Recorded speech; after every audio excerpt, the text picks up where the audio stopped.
Bienvenue dans le podcast Biomécanique, le podcast qui vous aide à améliorer vos entraînements sportifs, comprendre vos douleurs et diminuer vos blessures, et vous permet de découvrir les secrets des sportifs, des athlètes et des spécialistes de leur domaine.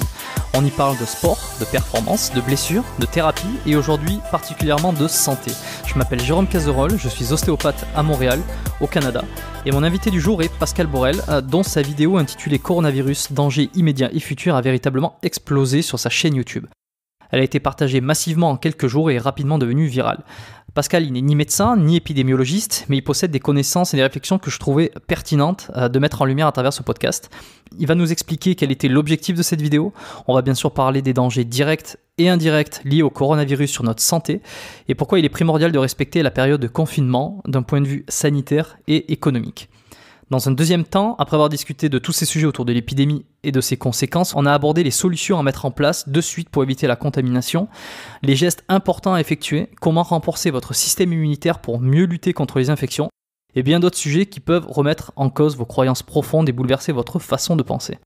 Le but ici est de vous aider à mieux appréhender cette période de confinement. Si parmi vous il y a des spécialistes, des médecins ou biologistes qui veulent préciser ou apporter plus de substance à nos propos, n'hésitez surtout pas à commenter et à partager vos connaissances, je pense que cela servira à tout le monde.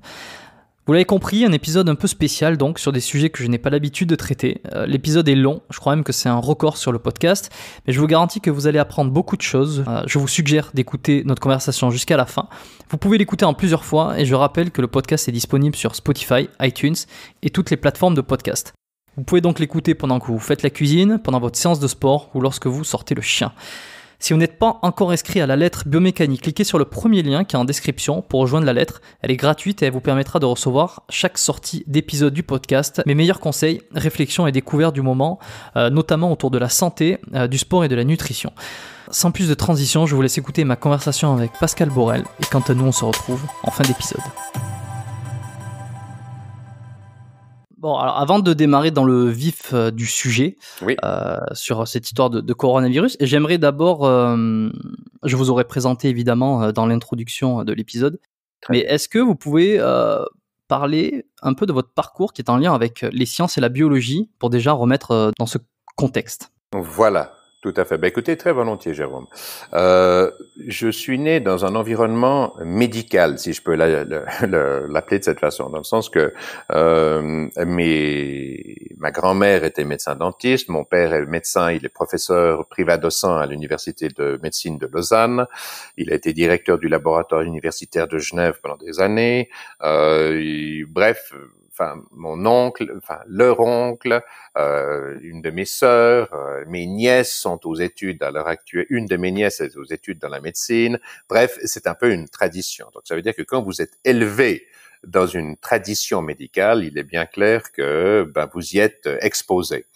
Et ensuite, moi, j'ai quitté la maison relativement tôt. Mais par contre, j'ai fait beaucoup d'activités de montagne, en faisant des grandes faces nord, en faisant des courses de ski alpinisme, en participant à beaucoup de courses de vélo. Et c'est vrai que je me suis énormément intéressé à l'alimentation. Et c'était donc un intérêt tout à fait pratique, puisque j'essayais d'optimiser sans avoir recours à la dope, si j'ose dire, ma capacité à faire de bonnes performances. Donc, je me suis intéressé à comment est-ce qu'on mange, quelles sont les vitamines nécessaires, qu'est-ce que je dois faire, etc. Donc, j'ai énormément étudié pendant plusieurs années au travers de la diététique, au travers de l'exercice physique. J'ai étudié ces domaines qui me passionnent. Donc voilà. Et puis comme tous les week-ends, vous êtes avec papa, maman, avec le reste de la famille, les discussions tournent essentiellement sur la médecine, sur les traitements, sur ceci. J'ai participé à beaucoup d'opérations aussi parce que mon père m'emmenait toujours au bloc opératoire avec ses copains chirurgiens pour d'être assistant, si vous voulez. Donc j'ai participé à des dizaines et des dizaines d'opérations. J'ai vu comment ça se passe. J'ai parlé avec les copains chirurgiens, etc. Donc, si vous voulez, mon attirance pour la médecine me vient de là, et c'est pour ça que je l'ai étudiée particulièrement. Voilà. Pourquoi ne pas avoir fait vous-même des études en médecine et avoir projeté d'être dans le corps médical ? Voilà, très simple. En fait, j'ai quitté la maison relativement tôt parce que j'étais un peu quelqu'un de, on va pas dire suractif, mais assez actif. Donc, j'ai quitté la maison aux alentours de, pour la première fois, 16, 17, 18 ans, mais vers 16 ans.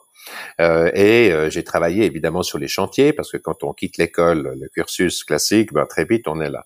Et puis, vous savez, finalement, ça m'a plutôt bien réussi parce que j'ai commencé à travailler immédiatement dans différentes sociétés.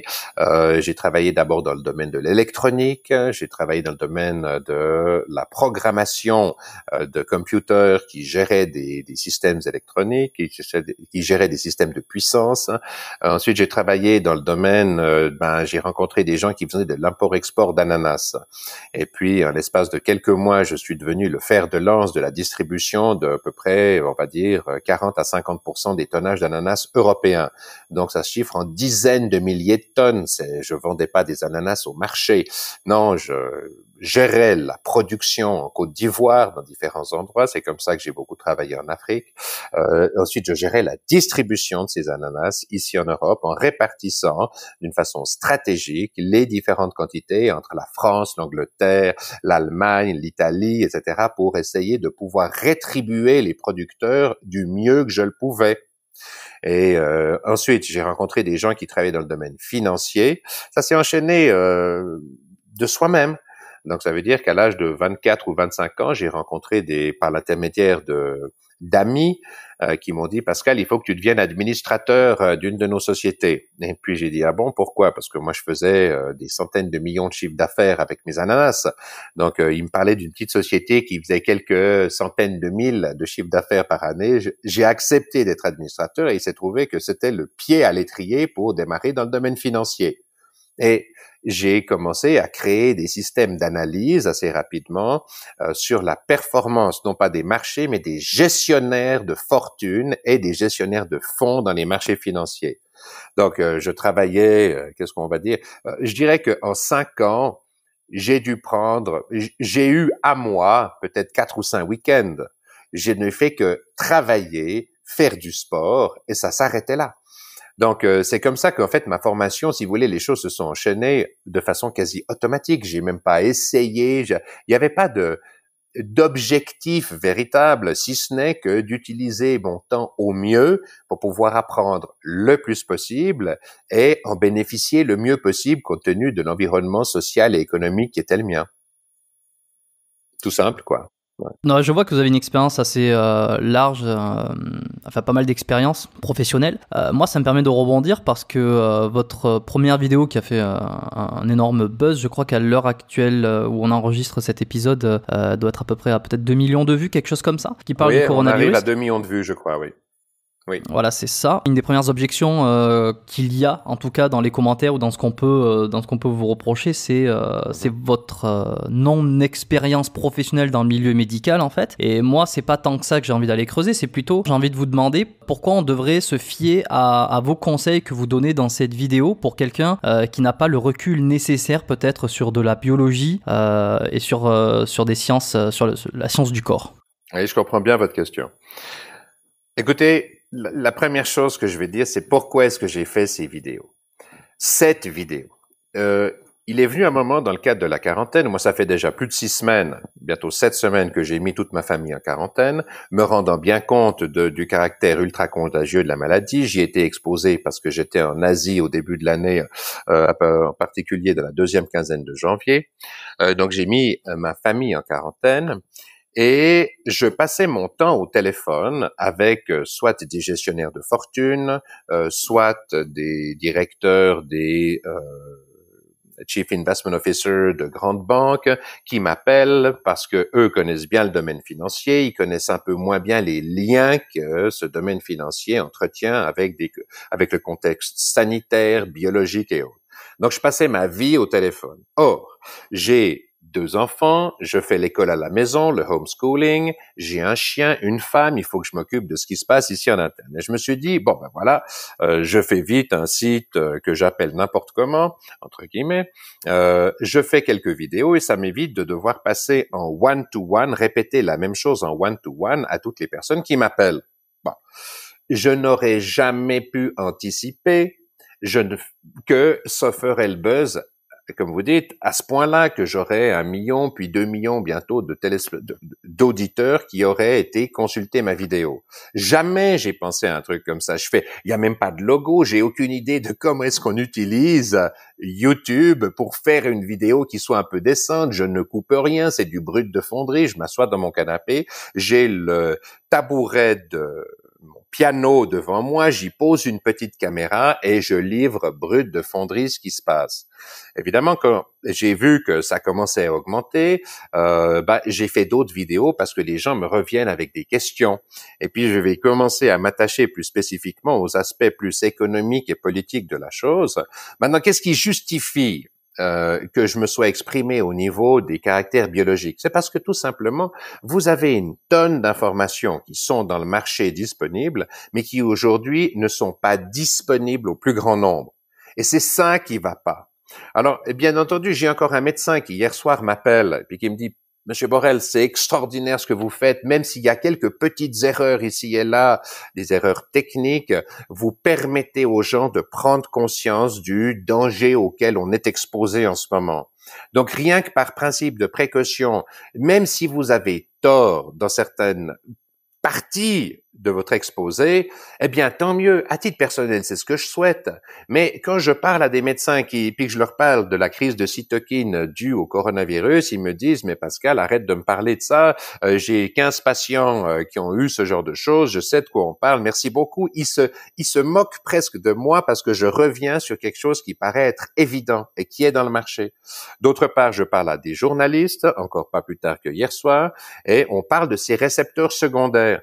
Et le journaliste me disait un truc très intéressant. Il me dit: oui, c'est marrant parce que quand je parle aux top chercheurs, je vais pas mentionner de firmes pharmaceutiques ici, mais qui produisent les médicaments, les antiviraux, potentiellement les vaccins, et puis qu'on leur parle des récepteurs secondaires, on les sent un tout petit peu moins bullish, comme on dit, un peu moins catégoriques.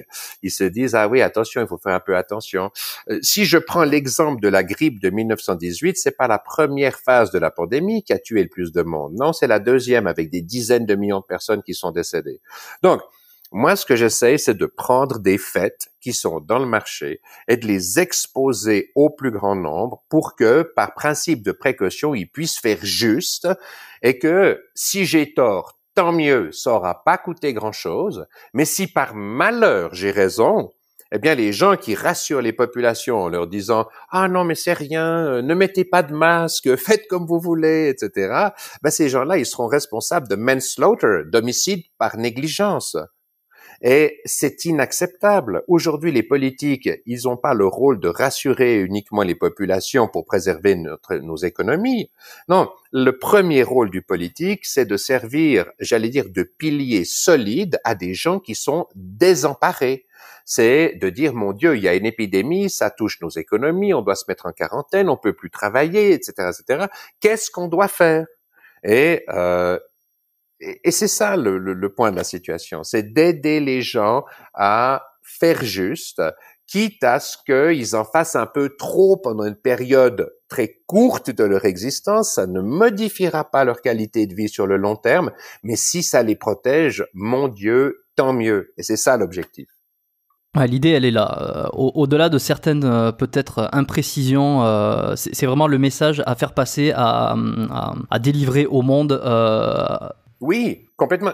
C'est rester chez soi et essayer de faire prendre conscience et éduquer les gens, au-delà de certains petits détails qui, en fait, n'ont pas tant d'importance que ça, parce que quand il s'agit... je suis pas moi-même expert, donc je sais pas exactement, je vais pas m'avancer sur ça, mais oui. Quand il s'agit d'une question de récepteur pour le virus, etc., à la limite, j'ai envie de dire, peu importe qu'il y ait d'erreur ou pas, après les puristes pourront faire des débats, mais le grand public, ou en tout cas les gens s'en contrefoutent. Je veux dire qu'il y a une erreur sur est-ce qu'il y a vraiment tant de récepteurs, ceci, cela, c'est vraiment le message qu'il a fait passer. C'est un peu l'idée de cette vulgarisation, c'est que c'est pas grave si on n'est pas dans la précision et le détail absolu, on vulgarise pour faire passer un propos et essayer de le diffuser en masse. Et juste par rapport à ça, justement, puisqu'on discute de ces informations, puisque vous avez récolté des informations qui étaient disponibles, que ce soit sur Internet, que ce soit, je sais pas, peut-être dans des livres, dans des études, et que vous les avez utilisées, balancées en public, ouais, voilà, oui. C'est ça. Oui. Et alors vous dites, que ces informations-là, elles sont disponibles, mais pourtant, personne n'en parle, ou disons, on les retrouve très peu dans les grands médias, dans la presse. Comment on expliquerait ça? Alors, je vais pas me lancer sur le débat vraiment des fake news, etc., etc. Mais bien souvent, malgré tout, les mainstream médias, les médias traditionnels, ils vont relayer les informations qui vont créer de l'auditoire, de l'audimat. Ils sont sous la pression des annonceurs, essentiellement, qui vont les payer in fine. Donc, ça veut dire que si quelque chose déplaît à certains de leurs annonceurs, ça va être très difficile pour eux d'en parler. Première chose. Deuxième chose, vous avez besoin d'avoir du temps. Moi, j'ai du temps dans le sens que je sais que je peux aller sur le site de Harvard, de Yale, de Princeton, voir les gens qui sont des multi-PhD de leur domaine, dans le domaine de la génétique. J'ai un de mes cousins par alliance qui a étudié, qui a été professeur adjoint en génétique à San Diego. Enfin bref, l'idée pour moi, c'est de collecter ces types d'informations, de les recevoir, de les mettre dans un petit coin de mon cerveau, de les vulgariser pour que ces informations soient utiles au plus grand nombre. Et aujourd'hui, je suis désolé, mais les médias, ils vont traiter de façon imparfaite de ce genre de choses. Je donne l'exemple du professeur Raoult en France, professeur qui a déjà publié en 2005 les effets, ou 2006, si ma mémoire est bonne, les effets de l'hydroxychloroquine comme antiviral contre le coronavirus. Et au moment où il avance sa thèse, quand la France commence à être touchée, les médias traditionnels vont commencer par le ridiculiser complet avant de le porter au nu comme le sauveur de la nation, comme ça semble être le cas aujourd'hui. Oui, mais ils n'ont pas fait leur devoir de due diligence, c'est-à-dire qu'ils n'ont pas été regarder les publications qui sont public dans le marché Internet, Wikipédia, source YouTube, tout ce que vous voulez, depuis 2006. Donc, moi, j'ai un peu plus de temps que la moyenne des gens. Donc, je travaille 12 à 16 heures par jour dans les domaines biologie, finance, politique et autres. Je me renseigne, je suis branché en continu. Donc, qu'est-ce que je fais d'autre que de reprendre des informations qui sont disponibles et je les mets à disposition? Et comme j'ai travaillé pendant de longues années dans le domaine de l'éthique, en essayant de mettre en place une certification éthique qui visait à prouver que les sociétés qui se réclament d'un comportement éthique l'exécutaient bien au travers d'une certification qui suivait le modèle, le standard de certification internationaux. Donc, pour ce faire, j'ai travaillé sur tous les continents et j'ai gardé et dans le domaine financier aussi. Donc, ça veut dire que j'ai gardé de très bons contacts avec toute une série de personnes, que ce soit bien sûr en France, en Angleterre, en Allemagne, en Suède, aux États-Unis, au Japon, enfin, etc., etc. Donc, ça veut dire que j'ai plein de sons de cloche différents qui m'arrivent en continu. Et j'essaie simplement de retranscrire ça pour en faire bénéficier le plus grand nombre. C'est aussi simple que ça. Ok. Il y a 2 jours, vous m'avez mentionné l'expérience que vous avez eue parce que vous étiez en Chine un petit peu avant que le virus se Alors, c'était propage. pas en Chine, excusez-moi, non, c'était en Asie. Donc, j'étais tout proche de la Chine, tout proche. Mais voilà, ouais, et enfin, excusez-moi, je vous laisse finir votre question, pardon, parce que je vous ai interrompu. Non, mais c'est ça, c'est simplement me raconter un peu comment vous l'avez vécu, parce qu'on était peut-être aux prémices de la propagation du virus, de l'épidémie, et vous êtes rentré en Suisse, et simplement, est-ce qu'à ce moment-là, vous avez vu un petit peu les choses arriver, et comment vous l'avez vécu, et comment c'était là-bas peut-être au tout début? Écoutez, dans les endroits où j'étais, il y avait des cohortes de touristes chinois qui affluaient dans les hôtels dans lesquels j'ai séjourné. On a eu immédiatement vent, moi, dès allez, on va dire aux alentours du 15 janvier, donc j'étais parfaitement conscient de ce qui se passait. De plus en plus conscient aux alentours du 20-25 janvier. La dernière semaine que j'ai passée dans les pays asiatiques, je me suis même demandé si je pourrais revenir dans de bonnes conditions en Europe, tant est que j'étais persuadé qu'il se passerait, entre la Chine et l'Europe, la même chose qui s'est passée entre la Chine et la Russie, où je rappelle que les Russes ont coupé tous leurs vols avec la Chine pratiquement immédiatement, qu'ils ont fermé leurs frontières, je crois, en date du 30, je je sais plus en date exacte, mais aux alentours du 30 janvier, ça devait être officiel. Enfin bref. Et je me suis dit, mon Dieu, est-ce que je pourrais rentrer? Et si je peux, est-ce que je vais me faire contaminer dans l'avion, tout en promiscuité avec des centaines de personnes? Alors, j'étais d'abord très heureux de pouvoir retrouver ma famille ici en Europe, en Suisse, au 1er février. Et j'ai dit à mes enfants et à ma femme, bon, ben, j'ai pris le maximum de mesures possibles. Inch'Allah, on verra bien si je développe des symptômes dans les 15 jours qui viennent ou pas. Je touche du bois. Je n'ai pas été affecté, voilà. Mais quand j'étais là-bas, soyons clairs, bon, c'était les prémices de l'épidémie. On savait que à Wuhan, c'était déjà méchant, que je ne sais plus à quelle date a été mise la ville en quarantaine. Donc, une ville qui fait quand même 11 millions de personnes, une province qui en fait une trentaine de millions. C'est énorme. C'est un pays en soi. Et mais je me souviens que non, il y avait. Alors oui, à la fin de mon séjour, il commençait à y avoir toutes les solutions hydroalcooliques pour se nettoyer les mains, etc., etc. Mais non, les gens n'étaient pas du tout conscients. Il y avait aucune mesure de précaution particulière. Les hôtels accueillis, on mangeait dans des buffets tous ensemble. Il y avait des buffets, tout le monde se servait tous ensemble. Voilà, c'était comme ça. Mais Ouais, c'est assez marrant parce que j'étais en France sur les 2 premières semaines de février. Là, je suis à Montréal, évidemment. Je suis au Canada. oui. Et quand j'étais en France, ben, moi, de ce que j'avais comme retour sur l'épidémie, c'était quelque chose qui était encore très, très lointain, le coronavirus. Et c'est à partir du moment où je suis rentré, ça a été dans les deux semaines qui ont suivi, donc jusqu'à fin février, que ça a vraiment commencé à exploser en Europe, en tout cas. Et ici, il y a eu un temps de latence, parce qu'on n'est pas confiné au Québec à l'heure actuelle. On n'est pas encore confiné, tout est fermé. Les bureaux, les commerces, les transports sont toujours disponibles. Oui. Mais il n'y a pas de confinement. On peut toujours sortir, on peut faire son sport, on peut se balader. Jérôme, je me permets de vous interrompre, mais le problème du confinement, c'est que si on avait d'autres solutions, comme des vaccins ou des antiviraux efficaces, ben, on les privilégierait. On privilégierait ces solutions. Aujourd'hui, nous n'avons pas de vaccins et les essais cliniques, ou plutôt on a des vaccins, oui, mais on n'a pas fait les essais cliniques. Donc, tant qu'on n'a pas les essais cliniques des vaccins, ben, c'est d'un danger extrême. De plus, les vaccins qu'on a aujourd'hui, ils sont en train de tenter une nouvelle forme de vaccination basée sur le fait de vous donner de vous faire produire en direct les anticorps. Donc, c'est pas de vous donner un virus atténué pour que vous produisiez vous-même les anticorps. Non, c'est de vous donner alors, est-ce que ça se fait sous forme d'ARN? C'est comme ça que je l'ai compris, mais je vais encore vérifier vos sources.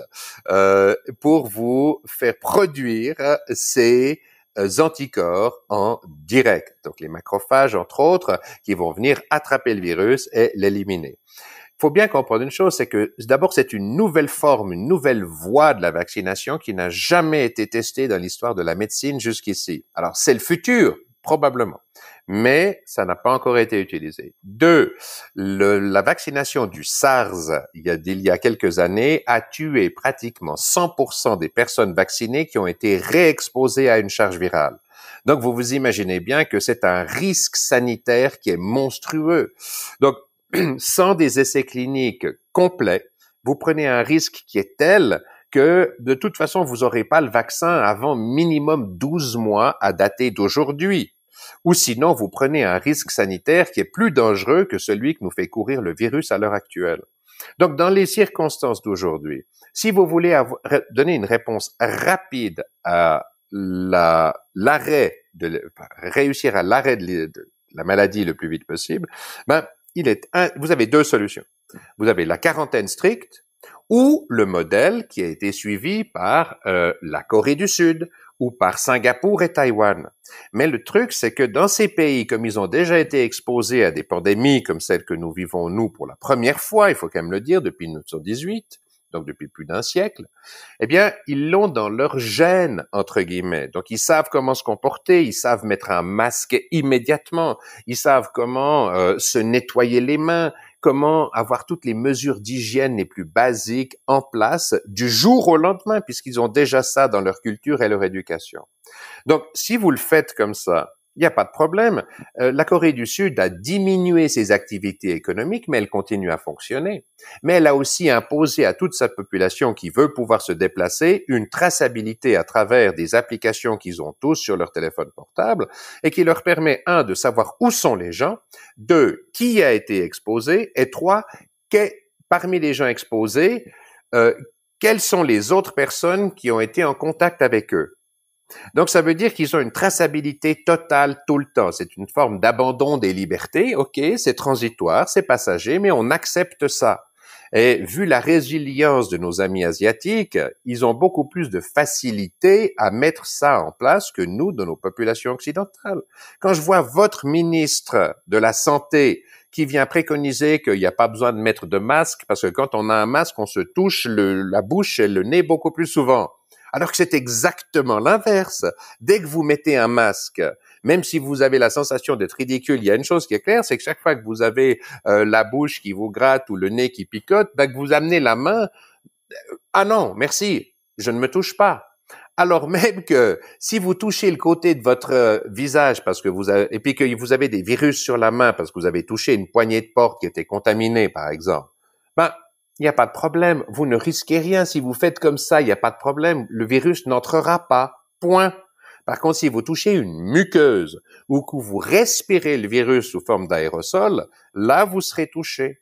C'est pour ça que quand vous revenez chez vous, qu'est-ce que vous faites? Si vos vêtements ont été en contact avec des surfaces potentiellement contaminées, vous les mettez à la machine à laver avec du savon. Parce que le savon va dissoudre la membrane lipidique du virus et vous protéger, l'éliminer de façon mécanique pratiquement. Vous allez vous laver les mains avec du savon pour dissoudre la membrane graisseuse, on peut le dire comme ça, du virus qui est protéique et graisseuse et lipidique. Et vous éliminez le brin d'ARN qui est mis à nu, entre guillemets. Donc, c'est la première chose à faire.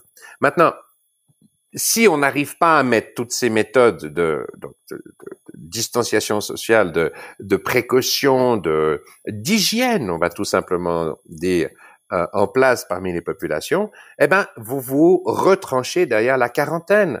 Parce que la quarantaine, c'est rien d'autre que la sagesse de nos ancêtres retranscrite aujourd'hui. Ça me fait penser à la dernière grande peste de 1720 à Marseille, où la quarantaine n'a pas été respectée pour des raisons qui étaient purement commerciales, une fois de plus, donc monétaires. Eh bien, aujourd'hui, les politiques pensent qu'ils vont pouvoir sauver leur économie d'un total lockdown, d'un arrêt complet, d'un gel total des transactions et flux financiers. Ils vont pouvoir la sauver de cet extrême, c'est vrai que c'est extrême, en utilisant des mesures dites de mitigation. Non, ça marchera pas comme ça ne fonctionnera pas comme ça.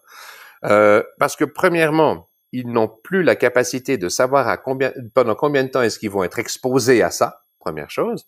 Parce que ça peut, si on prend que des mesures, des demi-mesures de mitigation, on ne sait pas combien de temps ça va durer, mais potentiellement des mois et des mois. Alors que si on dit, voilà, quarantaine stricte pendant 40 jours, plus une marge de sécurité de 10 ou 20 jours, parce que vous avez quand même 5% de la population qui devra bouger. En ce sens que le personnel médical doit bouger.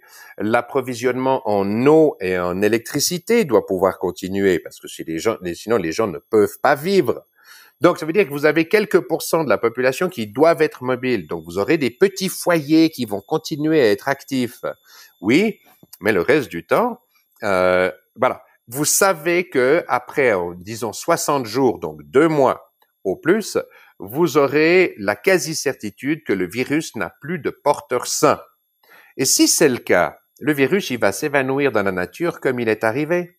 Et l'avantage, c'est que nos amis politiques qui veulent absolument sauver l'économie sauveront, bien sûr, leur économie, puisqu'ils savent que dans 60 jours, on peut recommencer à bouger, on peut relancer l'appareil de production, on peut recommencer les transactions financières, les flux financiers sans aucun problème. Et ils peuvent se dire, voilà, alors on a arrêté le système pendant 20% d'une année, on va perdre 20, 25 ou 30% du produit intérieur brut, du PNB, de la consommation, de tout ce que vous voulez. Oui, mais c'est quantifiable. Vous savez à quoi vous attendre.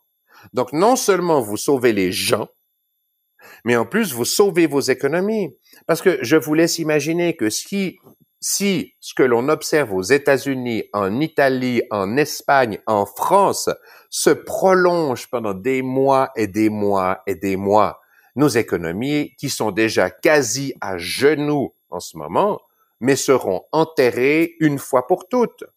Donc, est-ce que vous avez vraiment le choix?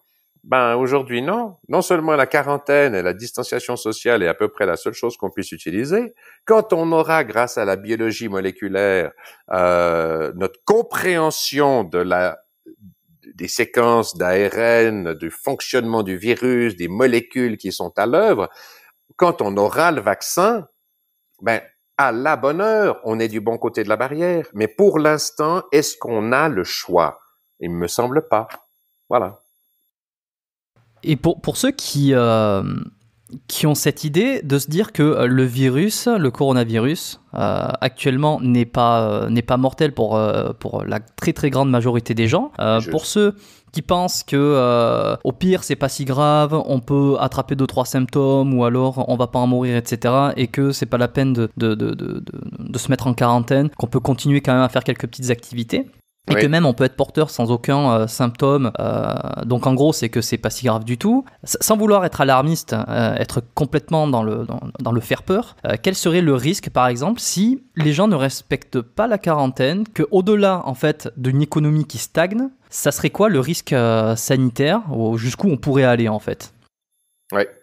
Alors écoutez, c'est une excellente question. D'abord, ne vous fiez plus aux paroles. Fiez-vous aux faits.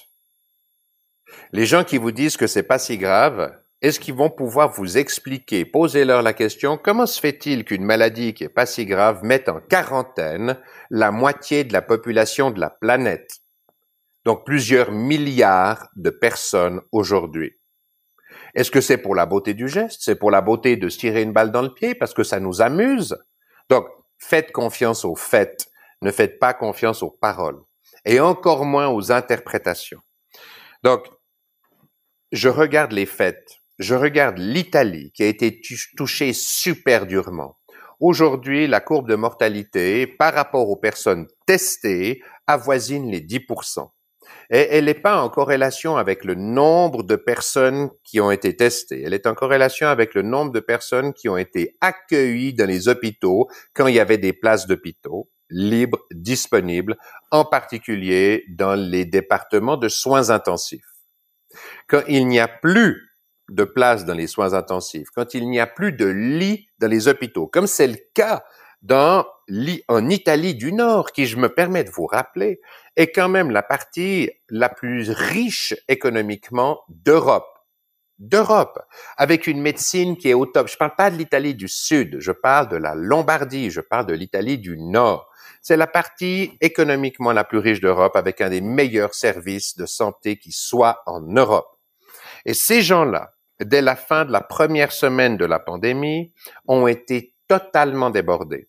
Et pourquoi est-ce qu'ils ont autant de morts? C'est parce qu'ils ont dû faire un triage des gens qu'on accepte dans les hôpitaux ou pas. C'est-à-dire que si vous avez plus de 60 ou 65 ans, si vous avez des problèmes d'asthme, d'allergie, d'hypertension, de diabète, d'obésité, vous n'êtes même pas pris en charge à l'hôpital. On vous donne un traitement palliatif et vous êtes prié de rentrer à la maison. Et la courbe de l'évolution du nombre de morts, elle suit exactement elle est proportionnelle aux personnes qu'on peut accueillir dans les hôpitaux. Sans compter même une chose, c'est que en ce moment, moi j'ai des médecins qui m'appellent, je suis en contact avec eux tous les jours et je reçois leurs messages et ils me disent que la situation est dramatique, que leurs propres collègues tombent comme des mouches. Ici, dans mon voisinage direct, il y a 2 centres médicaux. Je ne mentionne pas leur nom. L'un des centres a dû fermer pendant plusieurs jours parce que 100% de leur personnel ont été testés positifs. Pas 80 ou 90. Non, 100%.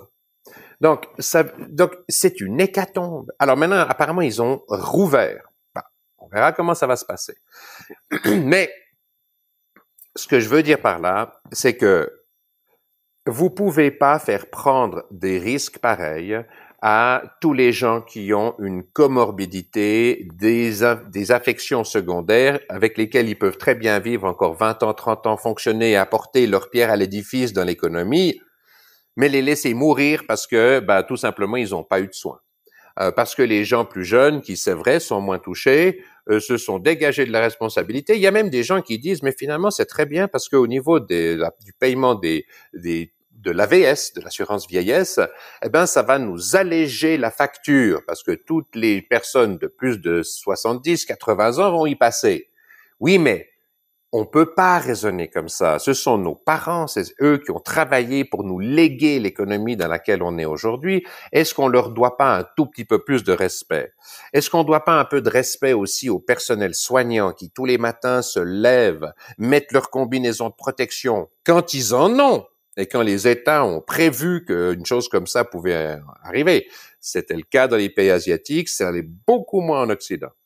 Et ces gens-là, après avoir mis leur combinaison de protection, ils vont au front, ils vont à la guerre, ils vont s'exposer à un virus qui non seulement peut les contaminer, ils vont potentiellement le ramener chez eux pour contaminer leurs enfants, leurs parents, leurs grands-parents. Bref, est-ce qu'on est, nous, en droit de décider qu'on va agir de cette façon? Deuxième chose, la deuxième partie de mon explication, elle est beaucoup plus courte. C'est que ce que vous êtes en train de me dire, Jérôme, c'est qu'on devrait essayer de mettre en place ce que l'on appelle l'immunité sociale. C'est-à-dire mettre dans la population suffisamment de personnes qui ont une immunité par rapport au SARS-CoV-2, qui ne développeront pas la maladie COVID-19 et qui dès lors se protégeront les uns les autres parce que comme le virus ne trouve que des porteurs qui ne réagissent plus à la charge virale, c'est bon. Oui, mais quel est le pourcentage de population qu'il faut avoir contaminé pour arriver à ce herd immunity, à cette immunité sociale? Eh bien, c'est entre 70 et 85. Et avec un R0, donc un indice de contagion qui est très élevé, qui est compris dans une population qui ne se protège pas entre 4 et 7, ou 4 et 6,6, on va dire, eh bien, il faut que, 80% des personnes soient contaminées pour déclencher cette immunité sociale. Or, même si je prends le cas de la Suisse, par exemple, qui est un des pays avec l'Espagne et l'Italie qui ont le plus grand nombre de cas par rapport à la population totale, après 3 semaines d'épidémie maintenant, on n'en est jamais qu'à, on va dire, 0,2% de la population qui a été officiellement testée et contaminée, qui sont malades aujourd'hui. Donc, d'après vous, il va falloir combien de semaines, de mois pour arriver à ce que 85% des gens aient été touchés? On va mettre nos économies à mal pendant une année et demie. Est-ce que c'est acceptable? Non, ça n'est pas acceptable. Donc voilà, c'est les deux aspects du problème. Je comprends bien. C'est pas tant le virus qui va tuer, c'est toutes les conséquences qu'il y a derrière, notamment sur le nombre de lits dans les hôpitaux, les services que le système médical peut offrir, et les plus faibles. Mais bon, ça je pense que les gens maintenant, ils en ont assez conscience parce qu'on l'a entendu beaucoup, les plus faibles, les plus démunis auront besoin de secours et si il n'y a pas assez de place, ils ne pourront pas en bénéficier et du coup, ils seront atteints par la problématique. C'est juste. Je pense que c'est assez clair concernant la situation. J'aimerais peut-être qu'on essaye de trouver ou d'énumérer des solutions un petit peu plus personnelles à l'échelle personnelle, chacun chez soi, dans un sens, pour soit se prémunir, soit améliorer son immunité. Tout à l'heure, vous avez mentionné le fait de se laver les mains et le corps au savon directement pour détruire vraiment la membrane cellulaire qui est faite de corps lipidiques de la cellule, sachant que le savon vient détruire justement cette membrane, parce qu'il crée des petites... c'est comme des agglomérats entre le savon et des parties de membrane, et donc ça détache la membrane pour faire quelque chose d'extrêmement simple. Oui. Est-ce qu'il y aurait d'autres gestes à effectuer? Est-ce qu'il y aurait des choses à penser lorsque, déjà dans un premier temps, on va faire son épicerie? Le masque, les gants peut-être, des lunettes, quoi d'autre? Oui. L'essentiel, merci pour la question, Jérôme. L'essentiel, c'est vraiment de se protéger toutes les voies d'accès que le virus a à l'intérieur de votre organisme. Donc, ça veut dire que le masque, des lunettes type lunettes cyclistes quand on va faire du vélo de nuit ou quand on va faire un jogging de nuit, c'est idéal. Parce que ça va vous rappeler de façon systématique que vous devez éviter de vous toucher la bouche, le nez, les yeux. Ça, c'est la première chose. Quand vous sortez faire vos courses ou à l'épicerie, vous savez que le virus peut rester actif sur des surfaces qui lui conviennent jusqu'à 4-5 jours, même des fois un petit peu plus. Sur les surfaces qui ne lui conviennent pas, c'est quelques heures. Il ne reste pas actif en plein soleil plus de quelques heures parce que les rayons ultraviolets vont déstructurer le brin d'ARN contenu à l'intérieur du virus.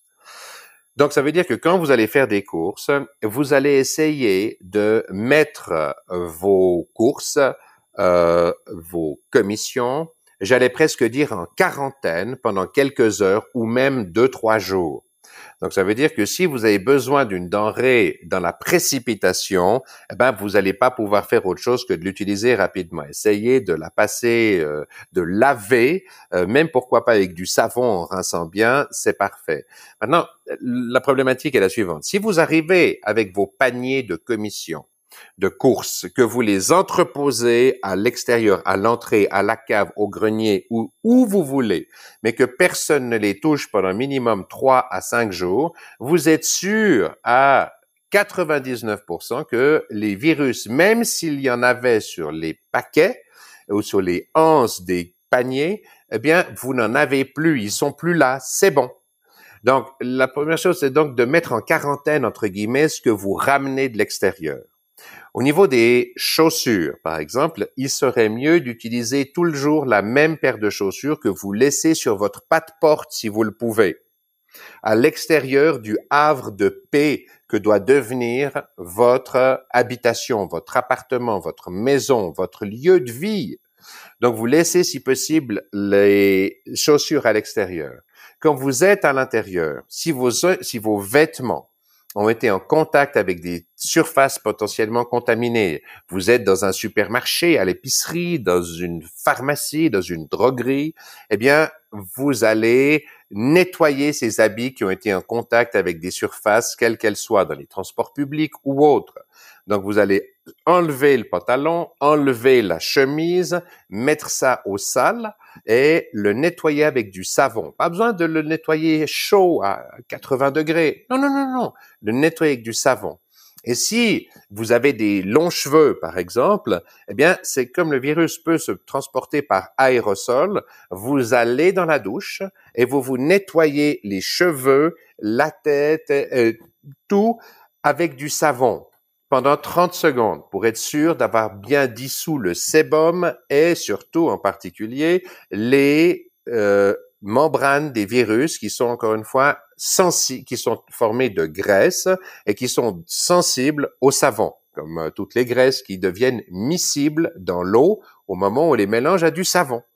Donc, c'est comme ça que vous faites. Et ça, je pense que c'est indispensable. Maintenant, ce que vous pouvez faire aussi, c'est vous fabriquer vous-même une solution dite hydroalcoolique dans laquelle vous devez mettre 65%, entre 65 et 70%, 65 et 70% d'alcool, 30% d'eau, et à laquelle vous pouvez même ajouter de l'eau de javel, donc du bleach, et vous en ajoutez, 2-3 capuchons, et vous complétez votre solution désinfectante de cette façon. Et vous n'hésitez pas à en sprayer sur les poignées de porte, sur les boutons d'ascenseur, sur la machine à laver le linge que vous utilisez peut-être collectivement avec d'autres, sur les interrupteurs de lumière, donc le petit pchit pchit, comme on a l'habitude de l'utiliser pour nettoyer les vitres, par exemple. Mais vous remplacez le liquide qui est à l'intérieur par une solution hydroalcoolique dans laquelle vous rajoutez 2 capuchons d'eau de javel, donc de bleach, pour aider à la désinfection. Alors ça, c'est une autre mesure qui est bien. Maintenant, si vous avez un chien et que vous allez sortir votre chien, ce qui est mon cas, dès que lui-même ne sera jamais affecté par le virus, parce qu'il y a la barrière des espèces qui le protège, bien évidemment. Par contre, si quelqu'un vient le caresser, le toucher ou lui éternuer dessus, il sera couvert de virus. Donc, vous devez le garder près de vous. Vous faites un petit tour qu'il fasse son besoin naturel, mais vous ne le laissez pas aller vers d'autres personnes. Vous ne le laissez pas lécher la main d'autres personnes. Vous le gardez près de vous. Vous limitez pendant un temps, je suis désolé pour le chien, mais au strict nécessaire, vous le sortez 2, peut-être 3 fois par jour. Vous restez à 200 mètres de chez vous maximum. Vous n'allez pas plus avant. Encore une chose, le masque, c'est pas seulement le fait de vous empêcher de vous toucher la figure qui est important, de la bouche et le nez. C'est le fait que ça n'arrêtera jamais le virus. Parce que le virus, il peut y en avoir des dizaines de millions par millimètre cube. Donc, vous imaginez bien que c'est très, très, très petit. Non, mais par contre, ça va diminuer la quantité, la charge virale initiale si par malheur vous êtes exposé au virus. Et cette charge initiale, ça veut dire quoi? Ça veut dire qu'au lieu d'avoir des centaines de millions de virus qui vont entrer d'un coup si quelqu'un vous éternue ou vous tousse dessus, vous aurez quelques virus. Et ça veut dire que les virus vont doubler leur nombre tous les X heures dans votre organisme. Et ça veut dire que votre système immunitaire va petit à petit s'exposer au virus, lui donnant de bien meilleures chances de créer les anticorps, les macrophages qui vont vous débarrasser de ce virus. Et vous n'aurez jamais une concentration virale qui va déséquilibrer votre système endocrinien, votre système enzymatique, comme on le voit dans les patients qui sont atteints à l'extrême. Donc, ça veut dire que si vous commencez par une charge virale petite, vous vous mettez du côté de la sécurité parce que vous aurez beaucoup moins ces atteintes extrêmes qu'on observe chez des gens qui ont des charges virales très élevées au départ. Voilà. Donc, le masque, les lunettes, les gants. Si vous avez des longs cheveux, en particulier pour ces dames, mais mettez un bonnet. Voilà. Et pour Jérôme, mettez un bonnet. Vous allez peut-être vous ostraciser, c'est-à-dire vous faire remarquer, ou les gens vont se dire, mais pourquoi est-ce qu'il fait ça? Oui, mais vous vous en fichez. Mettez un bonnet. De toute façon, il n'y a pas grand monde. De toute façon, il n'y a pas grand monde dans la rue pour se moquer de qui que ce soit. Donc. Ça montre que les gens sont responsables. Bravo. Bravo. Bravo. Avant d'aller un petit peu plus dans les détails sur comment essayer d'améliorer son immunité, essayer d'être plus efficace pour combattre un virus, est-ce qu'on pourrait peut-être rappeler dans les grandes lignes, les grands principes du système immunitaire pour que les gens se fassent une idée, sans rentrer dans les détails et trop donner l'occasion à des spécialistes de venir contrecarrer les propos ou donner des détails qui n'auront pas vraiment d'importance par rapport à ce qu'on veut dire aujourd'hui. Le corps reçoit un virus, on va dire, et il va réagir en créant des anticorps, en créant des cellules pour combattre ce virus-là. Et ces cellules vont rester plus ou moins en mémoire dans le corps. Donc pour la prochaine fois où la personne va être atteinte de ce virus, la réponse va être quasi immédiate. Le principe, il est là. Est-ce que vous pouvez peut-être détailler légèrement ou apporter un peu de fond par rapport à ça? Voilà, alors écoutez, moi je veux pas me lancer dans une explication qui soit scientifique, je n'en ai entre guillemets pas les compétences. Par contre, ce que l'on peut dire, c'est qu'en effet, la réaction immunitaire va prendre entre, on va dire, 5 et 10 jours pour être véritablement efficace. Et le mécanisme, c'est en effet que les virus vont être reconnus. Et grâce à un mécanisme, je ne vais pas entrer dans le détail aujourd'hui, mais le virus va être reconnu et le corps va produire les soldats, entre guillemets, les cellules qui vont aller le repérer pour le détruire et l'empêcher de venir s'accrocher aux récepteurs des membranes cellulaires pour libérer son matériel génétique, l'ARN, à l'intérieur des cellules. Donc, l'idée, c'est que cette immunité, elle va être effective après, on va dire, 1 semaine à 10 jours, véritablement. Le problème que nous avons, c'est qu'on sait que c'est un virus qui a déjà muté à peu près 90 fois déjà, avec 2 branches, la branche S native et la branche L, qui est la branche naturelle qui s'est séparée de la branche initiale. Et ces deux branches ont déjà muté des dizaines et des dizaines de fois. Donc, la crainte que nous avons aujourd'hui, c'est que, et c'est peut-être le moteur de la deuxième pandémie, de la deuxième vague de la pandémie dans le cadre de la grippe la grippe espagnole de 1918-1919, ce que l'on ne sait pas, c'est si la deuxième pandémie était due à une mutation ou non. Et aujourd'hui, notre problématique, c'est qu'on ne sait pas combien de temps va tenir l'immunité. Aujourd'hui, on ne sait pas combien de temps tient cette immunité. C'est-à-dire qu'il y a des vaccins qui vous immunisent à vie ou pour au minimum une très très longue période. Je pense à la poliomyélite, à la tuberculose, à toute une série de maladies virales contre lesquelles vous pouvez très bien vous protéger sur le long terme. Je pense par exemple à certains vaccins. Enfin bref, là, nous ne savons pas. Nous ne savons pas combien de temps va tenir cette immunité. Et c'est justement un des problèmes actuels. C'est que, comme c'est un virus qui est entièrement nouveau, on ne sait pas combien de temps ça va durer. Et voilà, je veux pas me lancer plus avant parce que je sais que nos amis, en particulier de Radio-Canada, sont très sensibles à la véracité et au fait que ce soit evidence-based et que ce soit vérifié. Et je salue véritablement au passage leur code de déontologie, la façon dont ils tiennent ça en place, c'est très très bien. Voilà, on en a déjà parlé à un autre moment, mais vraiment c'est très bien. Donc je ne veux pas m'avancer plus avant dans ces notions scientifiques. Ok, parfait. Bon, cette réponse immunitaire, d'une manière générale, en fait, elle va dépendre des personnes. Il y en a qui vont avoir une immunité qui est efficiente que d'autres, et en fonction aussi du mode de vie, en fonction de l'alimentation, en fonction de si on a une activité sportive, etc. Et évidemment, c'est quand même l'objectif toujours de ce podcast depuis le tout premier épisode, c'est d'essayer d'améliorer la santé des gens, leur rapport au sport, à la performance, etc. Mais aujourd'hui, on va être quand même focus sur la santé et aussi à travers l'activité sportive. Oui. Ce qui m'amène à poser peut-être la première question, c'est que l'alimentation est une des premières clés pour déjà optimiser au mieux possible son immunité. Dans le cas où on serait infecté par une charge virale légère, on pourrait très vite la combattre, on va dire, on pourrait être très puissant dans sa défense. Quelles seraient les bases alimentaires pour avoir une immunité au top de sa forme? Merci pour la question encore une fois.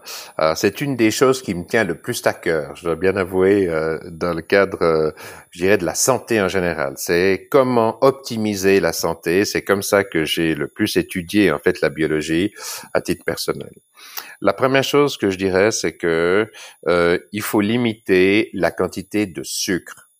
Vous savez, beaucoup de gens, et dans les recommandations nutritionnelles de nos États démocratiques, on recommande que 60 à 70% ou minimum 50% de notre ration calorique viennent des sucres. C'est une énorme erreur. Le sucre va engendrer la production d'insuline. Dès que vous mangez des sucres, que ce soit sous forme de pommes de terre, de pâtes, de riz, qu'ils soient complets ou non, vous provoquez une réaction insulinique qui est très forte. Or, l'insuline, c'est l'hormone chef d'orchestre de votre organisme. C'est-à-dire que quand elle est présente, toutes les autres n'ont plus voix au chapitre. Quand vous sécrétez de l'insuline, les autres fonctions de votre organisme sont diminuées d'un facteur 5, 10 ou 50. Ça dépend de quel type de réaction métabolique on parle. Donc, ça veut dire que si vous voulez renforcer votre système immunitaire, il faut que votre système endocrinien et enzymatique puisse fonctionner correctement. Et pour ce faire, vous ne devriez pas manger de sucre sous quelque forme que ce soit plus d'une fois par jour. Comme ça, vous avez une seule production d'insuline par jour et vos autres hormones peuvent se comporter correctement. Je vais vous donner un exemple très précis. Si vous décidez de ne pas manger un matin et de ne pas manger à midi et que vous ne mangerez que le soir, c'est ce qu'on appelle le jeûne intermittent, c'est-à-dire que vous ne mangez qu'une fois par jour. Eh bien, vous devez être conscient que sans insuline dans votre organisme, vos hormones de croissance qui réagissent essentiellement à la synthèse des protéines vont monter à 1500% de ce qu'elles sont. J'ai bien dit 1500%, donc c'est pas une augmentation de 10, 15, 20 ou 30%, c'est 1500% en 20, 22 heures. Donc, vous allez booster la synthèse de vos protéines, donc votre récupération, etc., d'un facteur non négligeable. Je ne vais pas donner de chiffres précis ici, mais vous vous rendez bien compte que si vos hormones de croissance sont à 1500% pour les hommes, entre 1500 et 1800% après 20 heures, eh bien, vous donnez un boost extraordinaire à toutes les réactions métaboliques qui sont actives dans votre corps. C'est juste un état de fait. Donc, la première chose que je dirais, c'est que vous devriez essayer de ne pas manger ni pain, ni rien du tout, ni féculents, ni starches, comme on dit en anglais, pendant au moins 20 heures par jour et réserver une plage de 4 heures par jour pendant laquelle vous mangez des sucres. Et vous pouvez manger du sucre. Mais donc, vous n'avez qu'une seule production d'insuline réelle dans la journée et vous laissez les autres hormones, les hormones de croissance, les BDNF, qui sont les Brain Derived Neurotrophic Factors, donc vos hormones cérébrales, celles qui sont responsables de restructurer, entre guillemets, votre cerveau, qui vous permettent d'apprendre, et vous mettez en marche un métabolisme dit basé sur les cétones. Les cétones, ce sont des acides gras à chaîne mi-longue, donc qui ont entre 8 et 12 carbones en position centrale et qui sont utilisés par vos mitochondries, qui sont les centrales énergétiques de vos cellules, pour fabriquer de l'énergie. Or, si vous pouvez faire en sorte que vos mitochondries utilisent des cétones plutôt qu'uniquement du sucre, vous allez booster la totalité non seulement de votre endurance, de toutes vos fonctions métaboliques. Vous allez booster vos fonctions métaboliques et vous allez augmenter votre endurance. Vous n'aurez plus jamais le coup de fringale qu'on peut avoir à 11h ou 11h30 parce que le taux de sucre est descendu. Alors, ça se fait pas du jour au lendemain. Il faut le faire petit à petit. Mais la meilleure façon de booster votre immunité, c'est avant tout quelque chose comme ça. Donc, concentrez la prise de sucre en une seule prise dans la journée. Et si vous le pouvez, évitez le petit déjeuner du matin pour laisser l'ensemble de votre métabolisme s'occuper de ce qu'il a à faire plutôt que de lui imposer une digestion dès les premières minutes du matin. Parce que je vous pose la question, est-ce que vous connaissez une seule espèce dans la nature qui se lève le matin, à part l'homme, qui ouvre le frigo et qui mange? Non, nous ne fonctionnons pas comme ça. Dans l'histoire de l'évolution des êtres humains, on n'a pas eu à manger 3 fois par jour comme on essaie de nous faire tenter de croire que c'est comme ça qu'on devrait s'habituer à manger, qu'il est le meilleur, que c'est la meilleure façon de manger. Non, nos ancêtres se sont habitués à des périodes de disette et de fête. C'est-à-dire que quand il y avait de la nourriture, on en mangeait énormément, et puis ensuite on n'en avait plus. Et on réalise et ça crée des pauses digestives. Et le meilleur moyen de booster votre système immunitaire, c'est de faire des pauses digestives. Parce que si vous digérez tout le temps, vous êtes constamment dans un effort d'assimilation en continu et vous ne laissez pas votre organisme s'organiser comme il a envie de s'organiser par rapport à son immunité, par rapport aux hormones de croissance, aux hormones cérébrales, au cortisol et toutes les hormones qui composent votre métabolisme. Donc, la meilleure chose à faire, c'est d'essayer de ne pas manger jusqu'à midi, donc d'avoir une plage de 16 heures pendant laquelle vous faites une pause digestive et ensuite une plage de 8 heures pendant laquelle vous mangez. Et si vous arrivez à réduire cette plage de 8 heures pendant laquelle vous mangez à 4 heures, c'est encore mieux. J'aimerais apporter quand même une précision par rapport à tout ce que vous avez dit. Je suis loin d'être spécialiste, mais sachant par exemple que le cerveau est le premier consommateur de sucre, de glucose, que les muscles vont se servir du glucose, du sucre, donc comme quasiment première source d'énergie, juste avant la créatine peut-être pour des efforts hyper courts et intenses. Mais on va dire que le muscle se sert énormément de sucre pour fonctionner. Le cerveau est extrêmement friand de sucre. Alors quand je dis sucre, c'est le glucose. On va prendre tout de manière large. Est-ce que le fait de diminuer son apport en sucre, justement, et de compter un peu sur ces corps cétoniques pour fournir de l'énergie au corps, parce que en fait ça va être la voie parallèle. Si on n'apporte pas assez de sucre, le corps va justement trouver une voie parallèle qui est de prendre des corps cétoniques pour y trouver de l'énergie et en faire et fonctionner normalement. Est-ce qu'on ne met pas à mal, dans un sens, son cerveau, son corps, son fonctionnement de ses organes, si on coupe la source principale justement d'énergie? Alors, j'adore votre question parce que ça met en lumière des croyances qui sont des croyances populaires où on pense véritablement que le premier combustible, que ce soit du cerveau ou des muscles, est le sucre, ce qui est une erreur fondamentale. Votre système biologique, votre métabolisme, votre corps est capable de stocker, on va dire, 150 grammes de sucre. Mais le sucre, c'est quelque chose qui est toxique, qui est ultra inflammatoire. Dans le sens que dès qu'il y a du sucre à l'intérieur de la machine, c'est branle-bas de combat, insuline, pour faire pénétrer ce sucre dans toutes vos cellules le plus vite possible. Parce que dès que vous avez plus que 5 grammes de sucre dans le sang, c'est une maladie qu'on appelle le diabète. Donc, il est hors de question de laisser un produit qui est hautement inflammatoire et toxique augmenter en proportion à l'intérieur du système sanguin. Donc, ça veut dire que dès que vous mangez du sucre, l'insuline est sécrétée, elle pousse le sucre à l'extérieur du système sanguin en forçant les cellules à s'en nourrir. Maintenant, si les cellules sont déjà chargées en sucre parce que vous en avez eu le matin, à midi, le soir, tout le temps, elles sont quand même, elles disent, non merci, j'ai déjà assez. Mais en fait, elles sont obligées d'accepter ce sucre parce que l'insuline est l'hormone maîtresse de ce métabolisme. Encore une fois, pour votre organisme, c'est une priorité de ne pas laisser le sucre monter au-delà d'eux.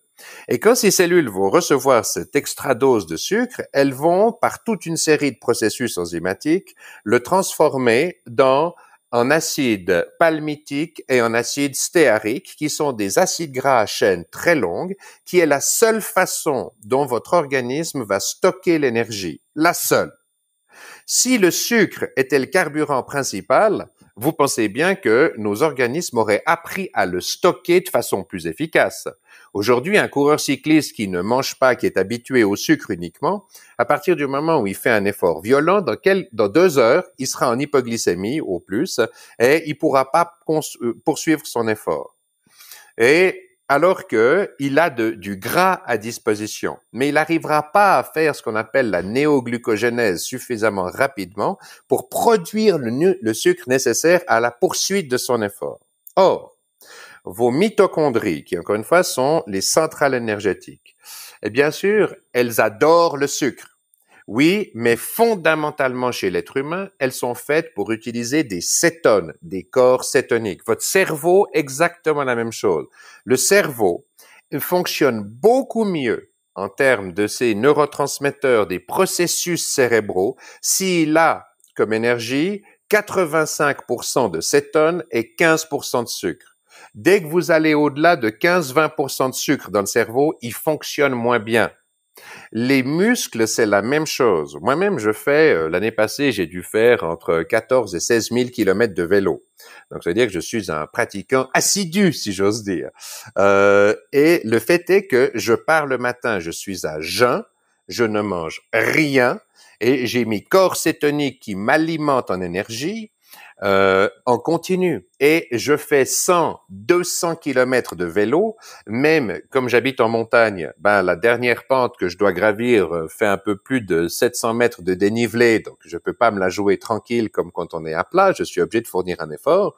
Eh bien, je ne mange rien et je n'ai jamais une hypoglycémie parce que mon organisme s'est habitué à l'utilisation des cétones pour produire de l'énergie. Donc, le fait de croire, et je donnerai juste un exemple. Il y a 2 teams cyclistes professionnels qui gagnent à peu près tout. C'est la Quick Step pour les classiques et c'est Ineos, donc ex-Sky, pour les grands tours. Et je rappelle que ces 2 teams obligent leurs coureurs, entre guillemets, à utiliser des cétones. C'est-à-dire, ils ne leur permettent pas de manger tous les jours à leur faim. Ils doivent faire des entraînements à jeun pour que l'organisme s'habitue à produire les mitochondries spécifiques à l'utilisation des cétones. Parce que ces cétones, ce sont ce que j'appelle, moi, qui sont contenus en termes de stockage, dans les graisses brunes. Et ces graisses brunes, qui sont les graisses tout simplement qui contiennent des mitochondries par rapport aux graisses blanches qui n'en contiennent pas, c'est les graisses que le nourrisson, le bébé, le très jeune enfant, va utiliser pour stocker son énergie. Et pourquoi est-ce qu'on appelle ça graisses brunes? Parce qu'elles contiennent les mitochondries qui permettent d'utiliser les corps gras, les cétones en particulier, pour produire de l'énergie pratiquement aussi vite que si c'était du sucre. Oui, mais beaucoup plus longtemps. Beaucoup plus longtemps. Parce que vous êtes très vite à court de sucre dans un organisme qui fait du sport, mais par contre, vous n'êtes pas très vite à court de graisse.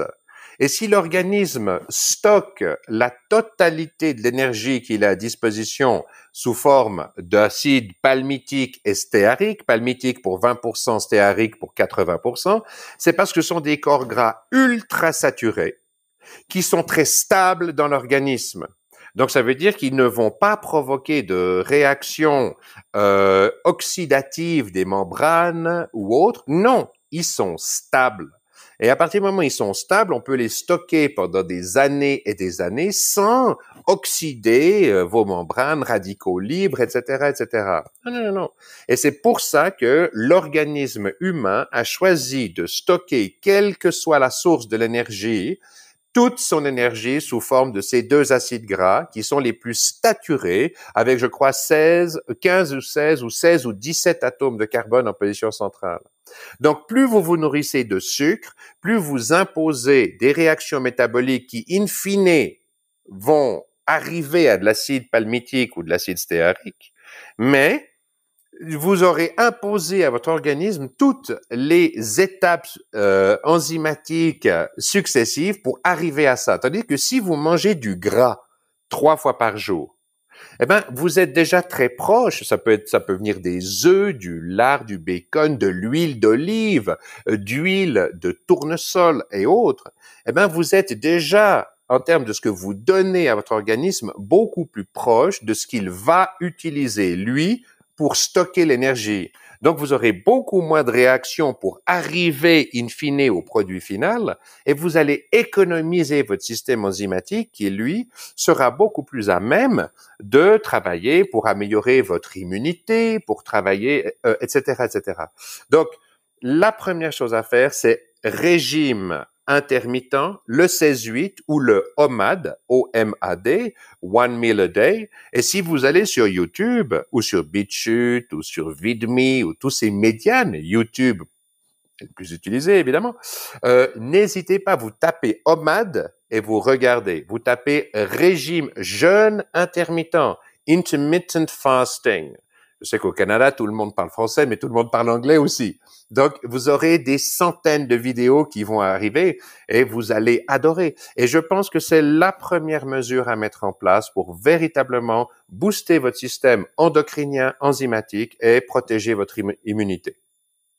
Donc, première chose, diminuer ou en tout cas limiter son apport en glucides, comme vous venez de le dire. Peut-être aussi, alors glucides pour que tout le monde se retrouve, on est sur des pâtes, riz, patates, féculents. Je rajouterais peut-être à choisir si quelqu'un décide de consommer du riz, des pâtes, enfin en tout cas des céréales, plutôt passer sur des céréales complètes qui vont en fait provoquer moins de pics moins de pics insuliniques peut-être, quitte à optimiser au mieux peut-être. Alors Jérôme, vous avez raison. Le pic glycémique sera un peu moins important. Donc en fait, mais moi c'est pas le pic glycémique qui m'intéresse, c'est le pic insulinique. C'est-à-dire que chaque fois que vous demandez à votre organisme, aux cellules bêta des îlots de Langerhans du pancréas de sécréter de l'insuline, eh bien, vous allez mettre pratiquement à zéro vos hormones de croissance et les autres hormones, donc les zones de production endocrinienne. Donc vraiment, ce qui est important, c'est pas tellement le choix des glucides. C'est clair que c'est mieux de manger du pain complet que du pain blanc. Il n'y a pas besoin d'être un grand mage de la nutrition pour s'en rendre compte. Mais ce qui est important, c'est que pendant 16 heures, voire 20 heures par jour, vous ne mettiez pas le moindre sucre dans la machine, quelle que soit son origine. Comme ça, vous allez forcer vos mitochondries à devoir faire sans sucre pendant 16 à 20 heures. Et en fait, le moteur de l'amélioration, c'est là, parce que vous aurez pas d'insuline. Quelle que soit l'origine du sucre, ça peut être des pâtes, ça peut être des pommes de terre, du pain, des cornflakes, du sirop d'érable, ou c'est du sucre. C'est toujours du sucre. Donc, vous sécrétez de l'insuline. Ce que vous voulez, c'est limiter la sécrétion d'insuline pour pas que cette hormone chef d'orchestre de votre métabolisme ne puisse dire quoi que ce soit à votre corps pendant une période ou être active dans votre corps pendant une période de 16 à 20 heures. Et c'est ça le truc. Pendant 4 heures par jour, mangez tout ce que vous voulez. Mais cette pause digestive, c'est aussi celle qui va booster votre capacité d'assimilation et de qualité de digestion. Et les deux teams qui gagnent tout en cyclisme, et je vous jure que le Tour de France est un effort intense. Hein. Je crois qu'on s'est tous bien compris. Les professionnels du cyclisme sont les hommes, les femmes les plus endurants de la planète. Il n'y a aucun doute là-dessus. C'est effarant. Ils ont des cœurs qui pulsent entre 25 et 30 pulsations minutes le matin, alors que les meilleurs fondeurs, ski de fond ou marathoniens sont plus dans la zone des 35-40. Donc, il y a un monde de différence entre un cycliste professionnel et quelqu'un qui court des marathons ou qui fait du ski de fond, qui sont pourtant des sports d'endurance aussi. Donc, ce que je dis simplement, c'est que les teams qui gagnent sont les types qui appliquent ce genre de méthode. Et rassurez-vous, une étape du Tour de France qui fait 200 ou 240 kilomètres, si ces gars-là étaient au sucre uniquement, ils tiendraient pas. C'est pour ça, on a même certains autres teams qui comprennent pas pourquoi c'est ces deux mêmes teams qui gagnent tout le temps, alors qu'ils sont sur des régimes cétogènes, eh bien, les accusent de prendre de la dope parce qu'ils se nourrissent sous forme de cétones, alors que les cétones, ce sont des corps gras. Simplement, ils ont appris à leur organisme à utiliser, à produire les mitochondries qui sont nécessaires à l'utilisation de ces corps gras. Et c'est comme ça que ça fonctionne. Voilà. On pourrait, j'imagine, aussi envisager de consommer énormément de fruits et légumes pour apporter au maximum au corps tout ce qui est vitamines, minéraux, oligo-éléments, etc., qui est à la base de toutes les réactions physiologiques du corps, enzymatiques, et donc qui participent à l'immunité. Fruits et légumes. C'est très intéressant ce que vous dites, parce que on nous fait croire, entre guillemets, que les fruits sont absolument indispensables sur une base journalière. Alors d'abord, les fruits, c'est bon. On aime manger un fruit. Mais rappelez-vous, la plupart des fruits sont sucrés. Or, vous voulez éviter le sucre pendant 20 heures par jour pour laisser votre organisme travailler en dehors de la contrainte insulinique. Donc, les fruits, c'est un apport de sucre. Par contre, les légumes ne le sont pas toujours. Et je pense aux épinards, aux choux, aux raves, aux betteraves, aux kohlraves. Tout ça doit entrer dans votre régime alimentaire, c'est clair, pour deux raisons. C'est que ça va recharger votre organisme en micronutriments. Vous apportez donc le magnésium, le calcium, bref, tous les micronutriments dont vous avez besoin. Et ça, pour booster votre système immunitaire, c'est au centre de l'équation. Maintenant, il est clair que si vous faites bouillir et que tous ces légumes sont cuits de façon systématique, vous n'aurez plus tous les bienfaits que ces produits peuvent vous amener. Donc, l'idée, c'est de faire des jus de légumes. Les jus de légumes, c'est quelque chose qui est particulièrement en vogue, par exemple, en Corée du Sud. En Corée du Sud, où je le rappelle, ils ont une qualité de médecine extraordinaire qui est vraisemblablement bien supérieure à celle que l'on a dans nos pays occidentaux. Il y a qu'à voir leur réponse par rapport à la crise du coronavirus. Ils sont un des pays qui s'en tirent le mieux. Et nos amis coréens ont mis à disposition du monde ce que j'appelle des slow juicers, c'est-à-dire des extracteurs de jus, mais qui plutôt que d'être basés sur des centrifugeuses qui tournent à des milliers de tours minutes, sont basés sur des hélices rotatives qui, très gentiment, vont extraire le jus des légumes que vous voulez utiliser pour vous reminéraliser, pour vous recharger en tout ça. Et c'est ce type de machine qu'il faut utiliser. Pourquoi? Parce que quand vous utilisez une centrifugeuse, vous allez faire exploser les cellules végétales et libérer toute une partie des acides nucléiques qui vont être en liberté, entre guillemets, dans votre jus, que vous allez mettre dans votre système digestif. Et rien que pour ça, c'est pas une bonne chose. Donc, vous ne devez pas utiliser, si vous en avez la possibilité, une machine, une centrifugeuse. L'idée, c'est d'utiliser vraiment un slow juicer du type le Angel. Si vous allez sur YouTube et puis que vous faites Angel Juicer, vous verrez tout de suite ce que c'est. Et le fait de faire des jus, en particulier de légumes qui poussent sous terre, c'est-à-dire de la rave, pourquoi pas de la carotte, du chou-rave, de la betterave, du céleri pour la partie qui pousse sous terre, etc., etc., c'est idéal. Pourquoi? Parce que quand un légume pousse sous terre, il est entouré, bien sûr, de la terre et donc des bactéries. Il est hyper rechargé dans toutes ces bactéries qui foisonnent dans votre système digestif, qui sont une aide constante à la digestion. Ça va contenir tous les sels minéraux, mais c'est cet équilibre bactérien qui prend une part active à la flore intestinale et donc à vos processus digestifs. Et si vous pouvez faire 1 ou 2 jus de légumes sur la base de ces racines tubercules, eh bien, vous êtes au top. C'est sûr, vous êtes au top. Vous reminéralisez vos organismes et vous trouverez par centaines les vidéos qui vous décrivent comment faire cela. Mais je me permets encore une fois, le plus important, c'est la pause digestive, exactement comme un muscle.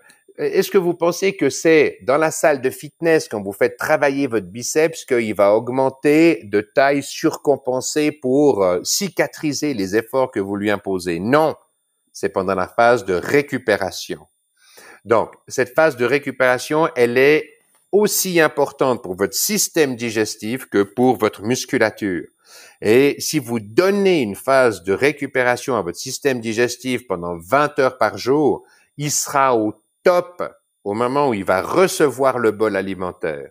Et c'est à ce moment-là que vous serez capable d'extraire au mieux votre jus de légumes, les protéines, qu'elles soient d'origine végétale ou animale, les acides gras, etc., etc.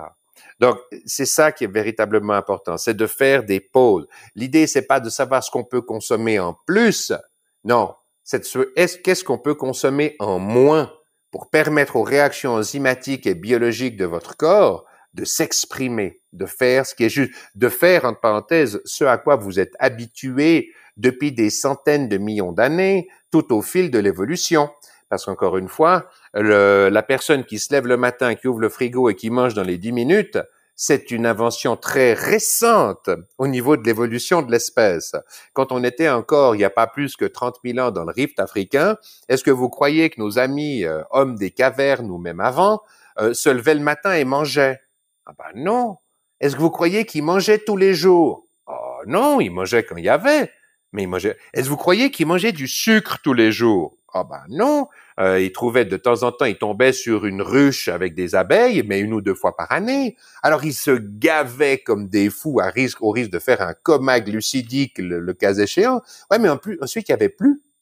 Donc ça veut dire que votre organisme, il a appris à gérer les périodes de disette, de manque, en tirant parti le mieux possible. Et si vous voulez plus d'informations à ce niveau-là, vous devriez vous intéresser à l'autophagie, c'est-à-dire que fait votre organisme quand il est privé de nourriture?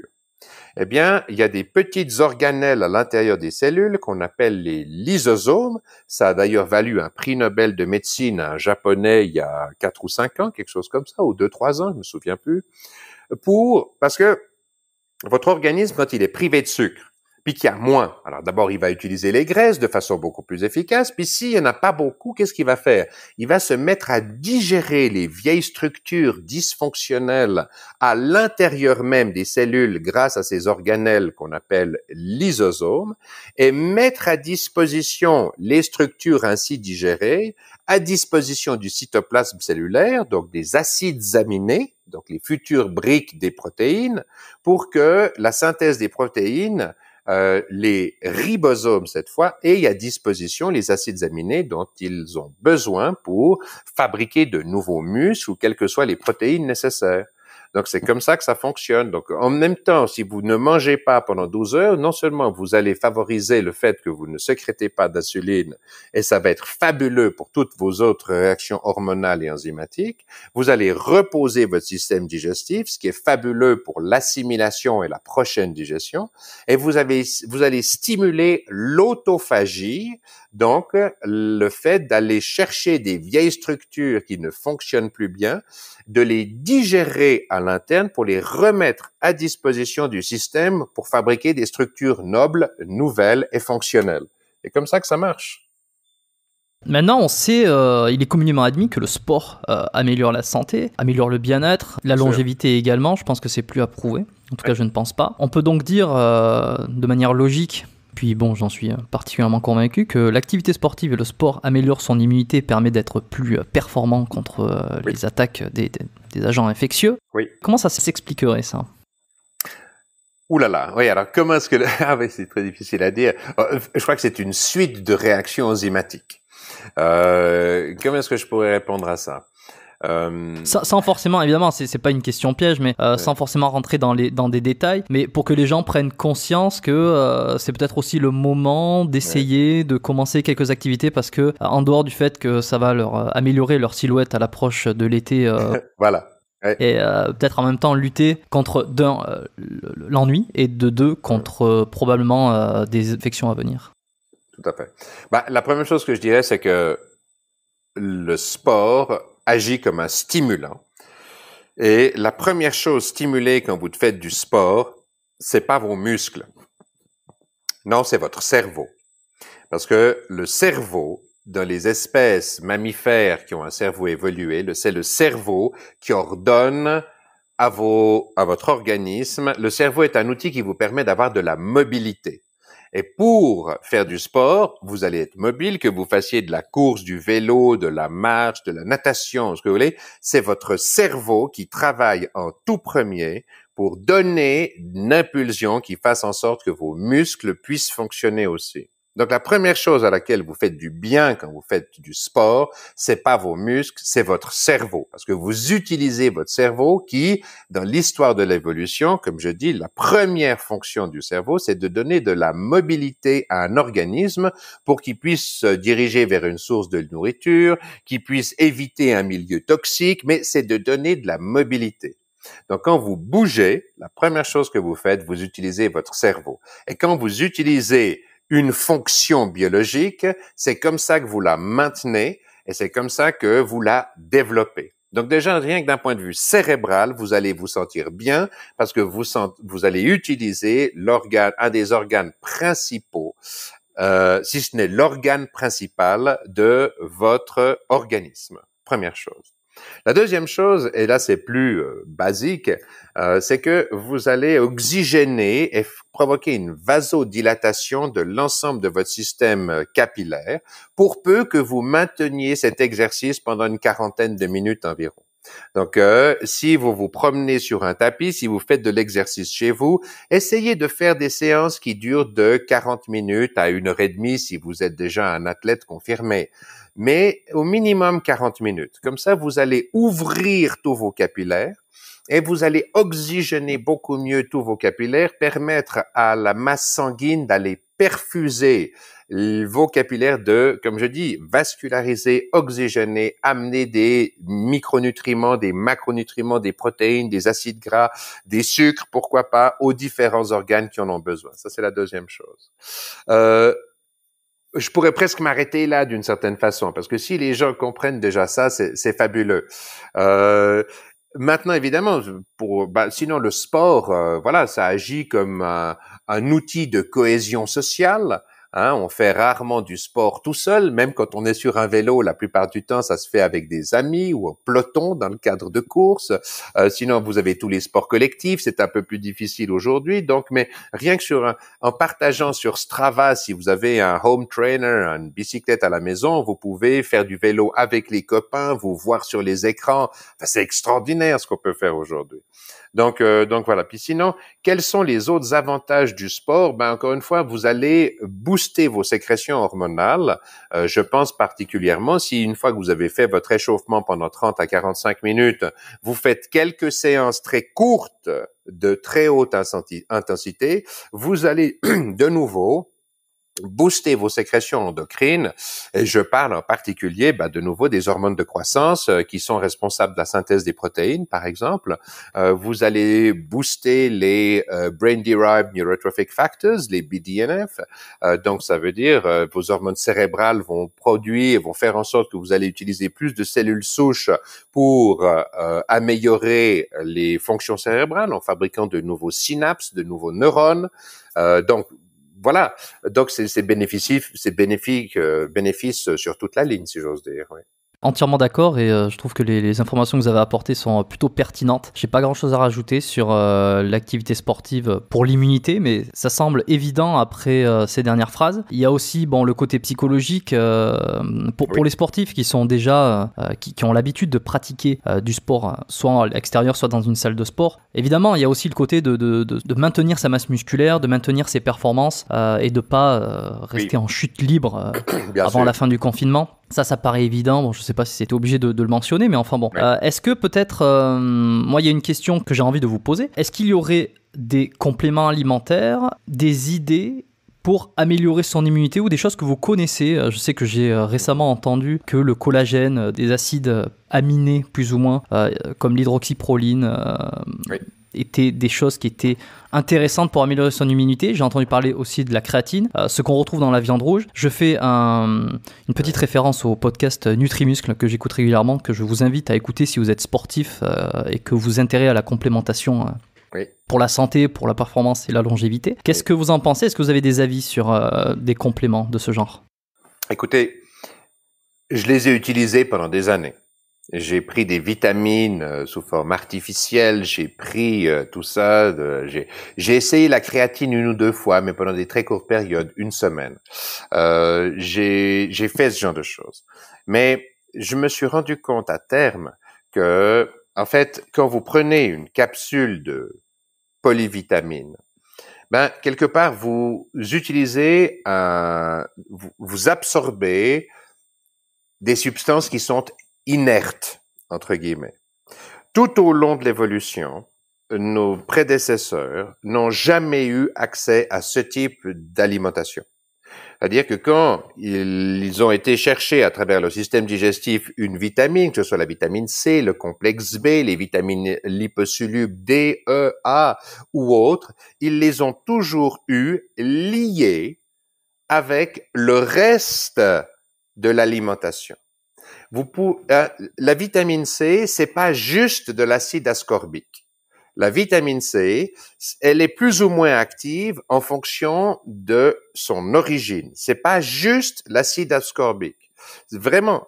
Donc, ça veut dire que quand vous l'absorbez de façon seule dans un cachet, c'est un aliment mort que vous absorbez. Alors oui, elle va être relativement active, elle va performer certaines choses, mais ça reste un aliment mort.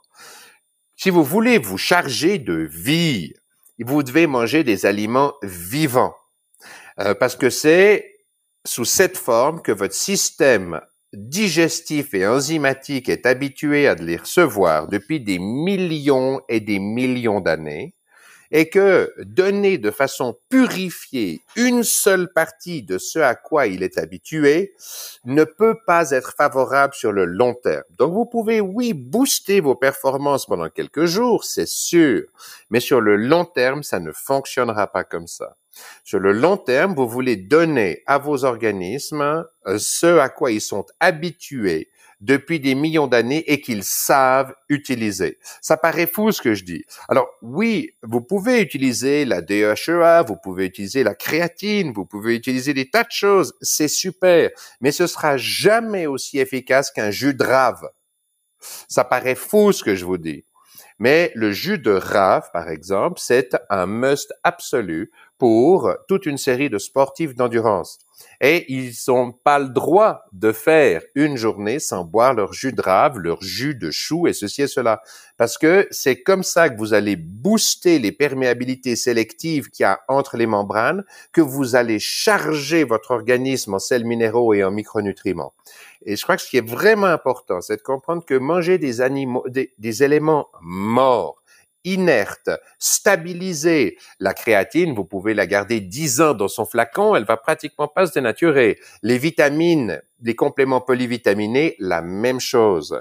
Mais vous n'absorbez que des aliments morts. Comment est-ce que vous voulez que ces aliments inertes, qui sont stabilisés sur le long terme, vous amènent la vie, la mobilité, le mouvement, la façon dont vos cellules fonctionnent?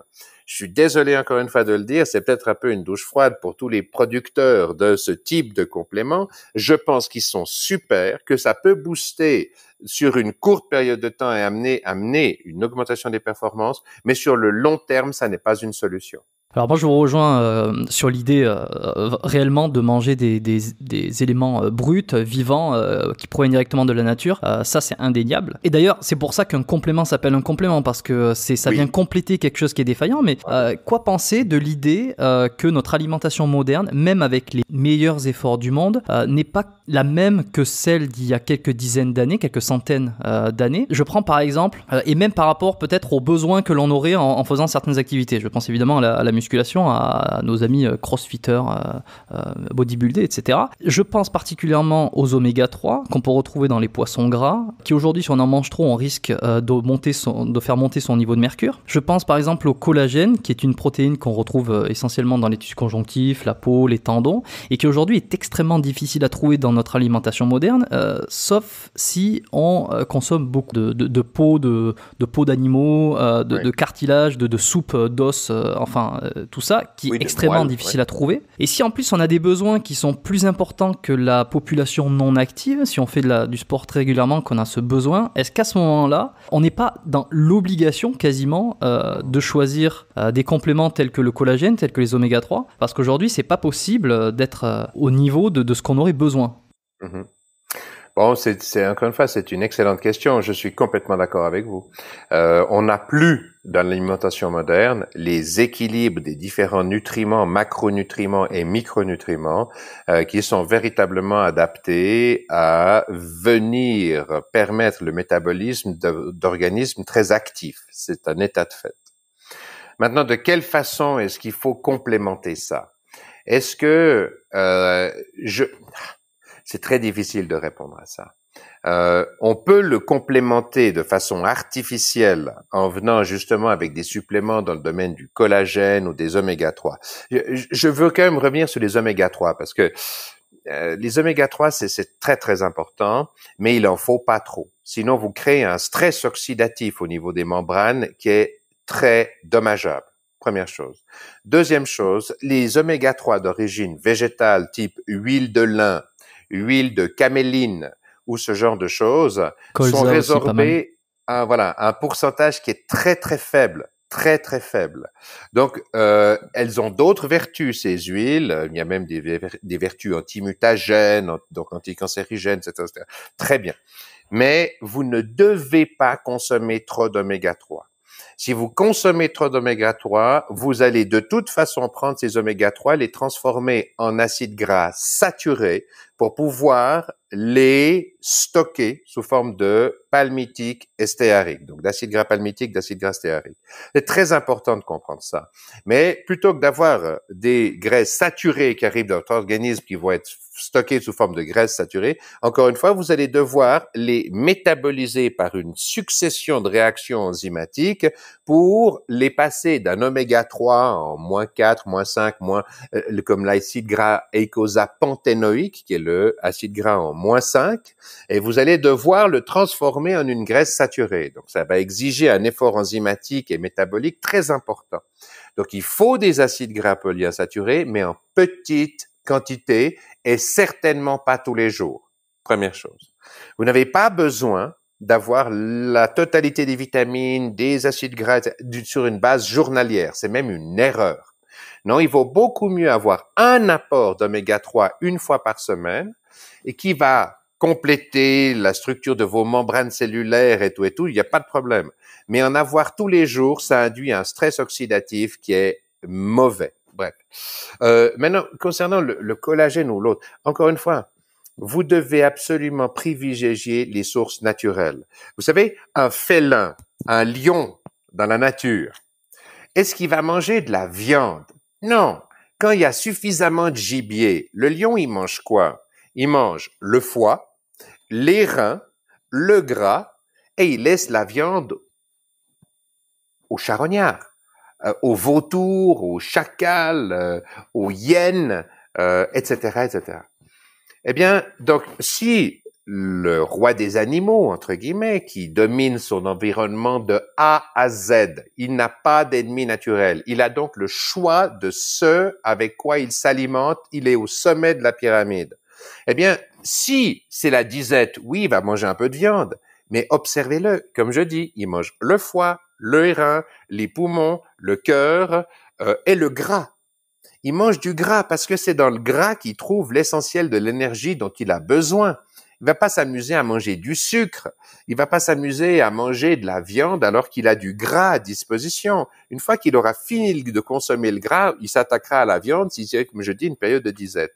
Eh bien, nous, si vous augmentez la proportion de calories que vous avez à partir du gras, vous allez diminuer votre niveau d'insuline, vous allez vous sentir beaucoup mieux, vous allez réapprendre à utiliser les cétones, il y aura beaucoup moins de cancer. Je rappelle que le cancer, on est de plus en plus sûr que c'est non pas une maladie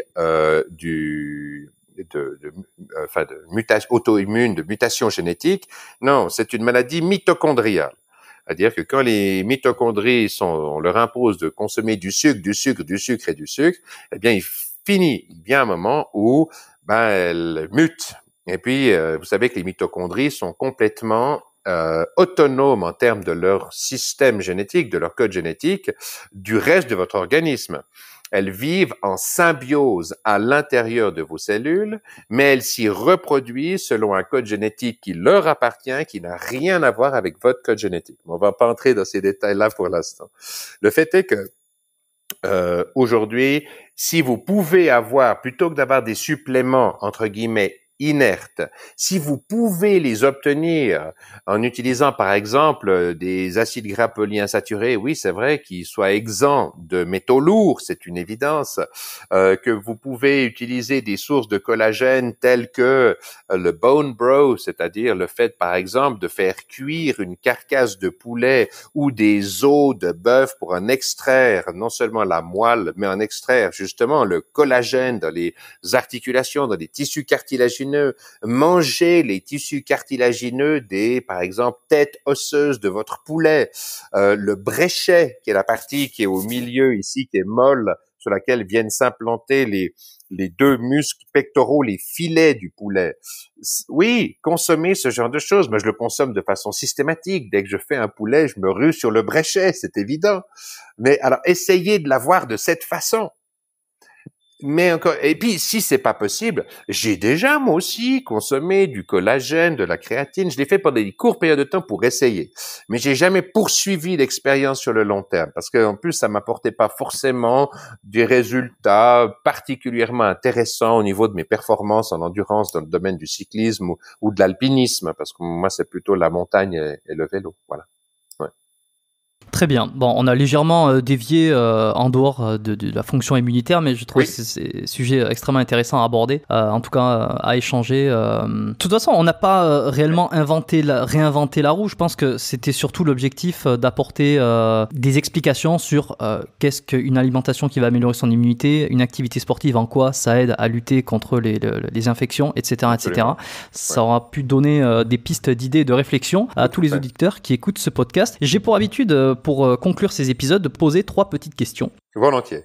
Alors, la première, quel est le meilleur conseil que vous donneriez à quelqu'un qui voudrait justement profiter de ce confinement, de cette période, pour se remettre en santé? Première chose, vous lui dites quoi? Essayez le jeûne intermittent. C'est-à-dire, allez sur YouTube, trouvez les références de ce qu'est un jeûne intermittent et vous allez régénérer votre organisme, particulièrement lors des premières semaines. C'est-à-dire que vous imposez de ne manger que pendant une plage horaire de, je dirais, 8 heures dans la journée, ou si vous arrivez à la réduire à une plage horaire de 4 heures, moi c'est ce que je fais. Voilà. Et vous dormirez mieux, vous digérerez mieux, vous serez plus actif intellectuellement, vous serez plus actif dans tous les domaines, parce que votre système se réhabituera à utiliser comme source d'énergie ce pourquoi il est fondamentalement prévu. Si on stocke l'énergie sous forme de gras, c'est pas parce qu'on est fait pour utiliser des sucres. Sinon, notre organisme aurait mis au point les mécanismes qui nous permettent de stocker les sucres. Or, le sucre, pour votre système sanguin, il est toxique. Vous en stockez à tout casser 150-200 grammes dans votre organisme, alors que vous pouvez stocker sans stress oxydatif des dizaines de kilos de gras. Si le gras était toxique pour vous, vous ne le stockeriez pas. Ce qu'il faut faire, c'est réapprendre à vos organismes à utiliser le gras. Et pour ce faire, vous le privez de sucre et vous le privez d'apports nutritifs pendant 16 à 20, voire 22 heures par jour. Et c'est comme ça que ça fonctionne. Donc ça, c'est le premier conseil. Essayez ça, vous allez découvrir une nouvelle face de votre organisme et de votre biologie. Deuxième petite question, est-ce que vous avez un modèle ou un mentor et qu'il est peut-être encore aujourd'hui? J'en ai eu plein.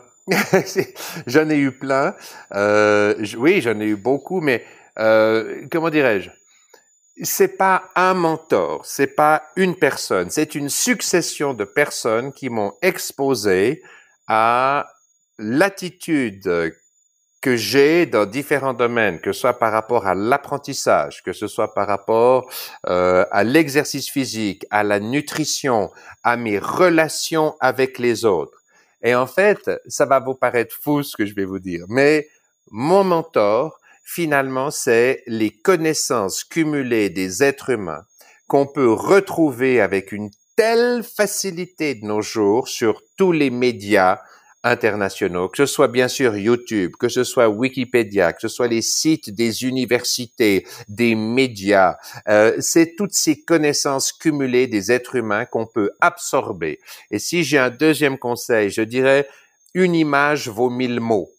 Donc, vous pouvez lire du texte, mais aujourd'hui, on peut apprendre dans le cadre de discussions, de conférences, d'images, de gens qui vous expliquent, graphiques à l'appui, comment ça fonctionne. Donc, je dirais que mon mentor, finalement, est-ce que c'est pas la richesse des connaissances des êtres humains rendues accessibles par un YouTube ou un Wikipédia? Je dirais, c'est presque ça, quoi.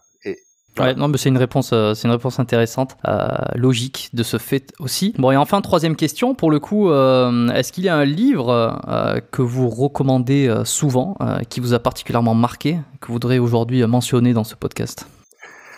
Alors, oui, il y a beaucoup de livres qui m'ont marqué, c'est sûr. Je sais, j'ai pas des questions faciles à la fin. Ouais, tout à fait. Faire des choix.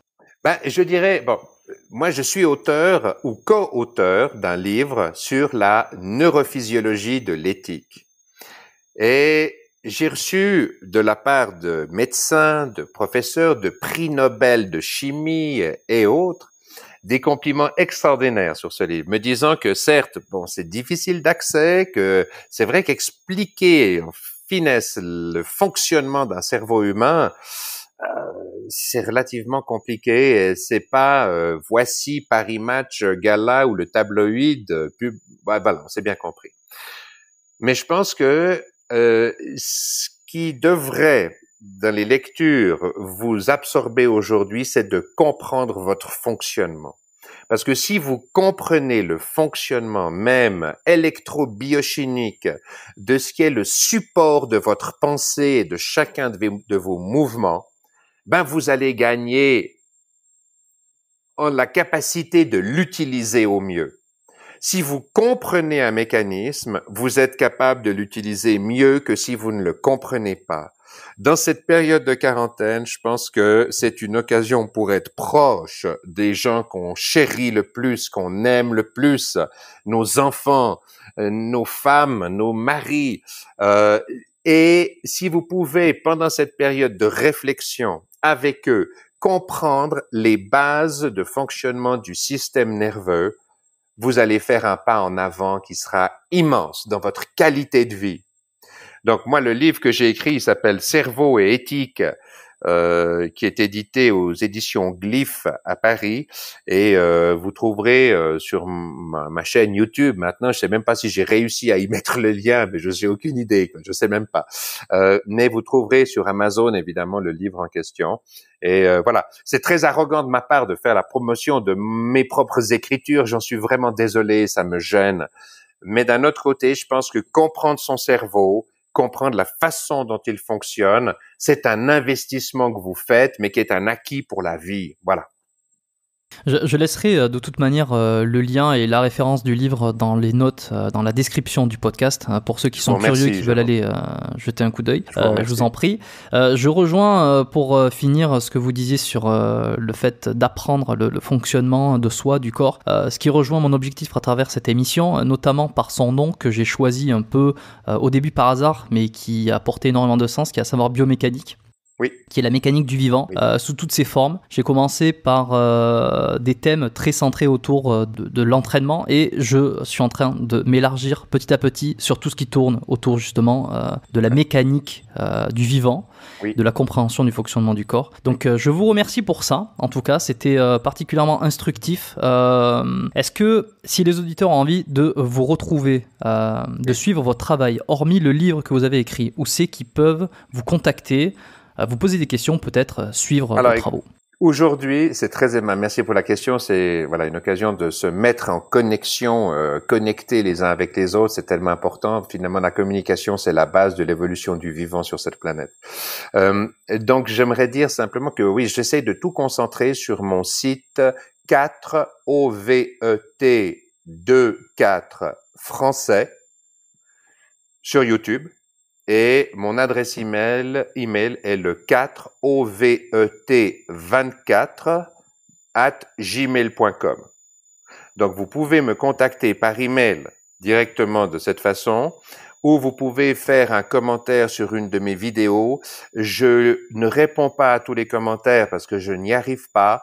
Par contre, je tiens compte. Toutes les questions qui me paraissent d'actualité ou qui ont une valeur ajoutée ou qui sont directement liées à des concerns, comme est-ce qu'on dit, à des préoccupations, voilà, de mes auditeurs, j'y réponds. La plupart du temps, je vais essayer de le faire à travers la vidéo pour ne pas absorber trop de mon temps en réponse en one-to-one direct. Parce que si les questions sont intéressantes, finalement, je peux donner les réponses en live et ça va intéresser un très grand nombre d'auditeurs par définition. Donc voilà. Donc je répète, donc la chaîne YouTube 4OVET24 français ou mon adresse email 4OVET24@gmail.com. Je laisserai de la même façon le lien de la chaîne et également le mail dans les notes de l'épisode, du podcast. Pascal, je vous remercie d'avoir participé à cet épisode. On a couvert beaucoup de thèmes que je n'avais jamais couverts jusque-là. Évidemment, le coronavirus est un espèce de prétexte aussi pour parler de choses qui sont plus importantes aujourd'hui, à savoir l'immunité, comment se protéger et comment en apprendre plus sur soi. Absolument. J'espère que les auditeurs auront... Déjà, s'ils ont tenu jusque-là, bravo. Et j'espère qu'ils ont été comblés de toutes ces informations que vous avez pu apporter et ces éclaircissements. Je vous remercie et je vous dis peut-être à très bientôt pour un prochain épisode. Voilà, Jérôme, c'est moi qui vous remercie et à tout bientôt. Merci infiniment de votre intérêt. Félicitations à vous d'avoir écouté cet épisode jusqu'à la fin. Je remercie Pascal d'avoir participé au podcast, d'avoir partagé son expérience. Si vous pensez que cet épisode est utile au monde, partagez-le sur vos réseaux ou directement par message à un ami, un membre de votre famille qui serait intéressé par les informations échangées au cours de cet entretien. Aussi, si vous avez fortement apprécié notre échange, vous pouvez me donner un petit coup de pouce, m'aider en laissant une évaluation sur iTunes. Vous pouvez me laisser un avis de 5 étoiles avec un commentaire pour me dire ce que vous en avez pensé. Ça me permettra également au podcast de mieux se référencer, mais aussi de gagner en crédibilité auprès de futurs invités. N'oubliez pas également que vous pouvez vous inscrire gratuitement à la lettre biomécanique, le lien se trouve en description. Vous pouvez vous inscrire à l'adresse biomécaniquepodcast.com/lettre.